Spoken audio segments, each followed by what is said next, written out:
اعوذ باللہ من الشیطان الرجیم۔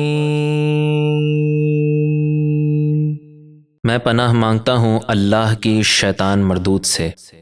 بسم اللہ الرحمن الرحیم۔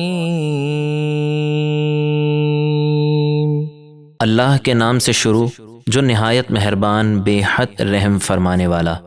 وَلَوْ أَنَّ لِكُلِّ نَفْسٍ ظَلَمَتْ مَا فِي الْأَرْضِ لَافْتَدَتْ بِهِ وَأَسَرُّوا النَّدَامَةَ لَمَّا رَأَوُا الْعَذَابَ وَقُضِيَ بَيْنَهُم بِالْقِسْطِ وَهُمْ لَا يُظْلَمُونَ۔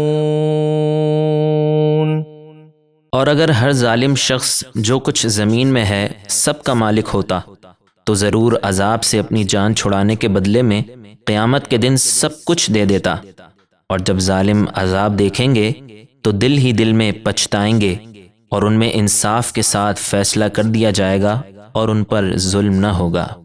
ألا إن لله ما في السماوات والأرض ألا إن وعد الله حق ولكن أكثرهم لا يعلمون۔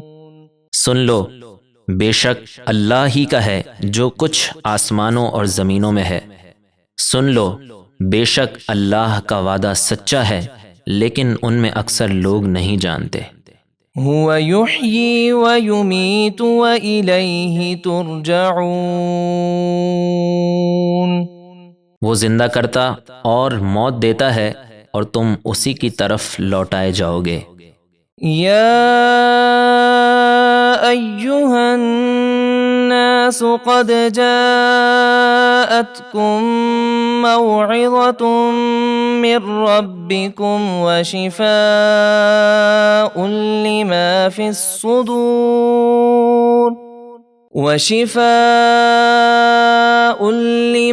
في الصدور وهدى ورحمة للمؤمنين۔ اے لوگو، تمہارے پاس قرآن کی صورت میں تمہارے رب کی طرف سے نصیحت آئی اور دلوں کی بیماریوں کے لیے شفا اور ہدایت اور رحمت ایمان والوں کے لیے۔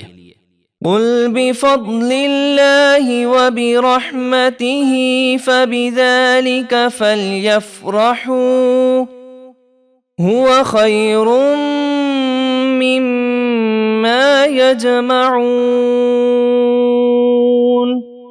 اے حبیب، آپ فرما دیجئے اللہ ہی کے فضل یعنی قرآن اور اسی کی رحمت پر ہی مسلمانوں کو چاہیے کہ خوشیاں منائیں، وہ اس مال سے بہتر ہے جسے وہ جمع کرتے ہیں۔ قل ارأیتم ما انزل اللہ لکم من رزق فجعلتم منه حراما وحلالا قل اللہ اذن لکم ام علی اللہ تفترون۔ آپ فرمائیے، بھلا بتاؤ تو جو حلال پاکیزہ رزق اللہ نے تمہارے لیے اتارا، تم نے اس میں اپنی طرف سے کچھ کو حرام اور کچھ کو حلال ٹھہرا لیا؟ آپ فرمائیے، کیا اللہ نے تمہیں اس کی اجازت دی ہے یا تم اللہ پر جھوٹ باندھتے ہو؟ وما ظن الذين يفترون على الله الكذب يوم القيامة إن الله لذو فضل على الناس ولكن أكثرهم لا يشكرون۔ اور وہ لوگ جو اللہ پر جھوٹا بہتان باندھتے ہیں، وہ کیا سمجھتے ہیں کہ قیامت کے دن انہیں سزا نہیں ملے گی؟ بے شک اللہ لوگوں پر فضل فرماتا ہے، مگر اکثر لوگ شکر نہیں کرتے۔